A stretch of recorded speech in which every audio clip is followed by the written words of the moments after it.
গাজীপুরের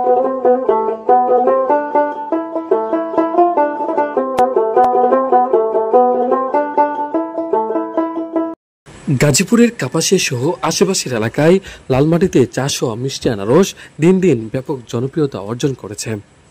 গুণগত মান ও অতিরিক্ত মিষ্টতার কারণে স্থানীয় বাজার ছাড়িয়ে দেশের বিভিন্ন অঞ্চলে ছড়িয়ে পড়েছে এই আনারসের সুখ্যাতি। যদিও গাজীপুরে কাঁঠালের জন্য জিআই স্বীকৃতি পেয়েছেন, তবে আনারস চাষেও সফলতা পাচ্ছে এখানকার কৃষকেরা। বিশেষ করে কাপাসিয়া লালমাটি আনারস চাষের জন্য অত্যন্ত উপযোগী হওয়ায় প্রতি বছর বিপুল পরিমাণে আনারস উৎপাদন হচ্ছে।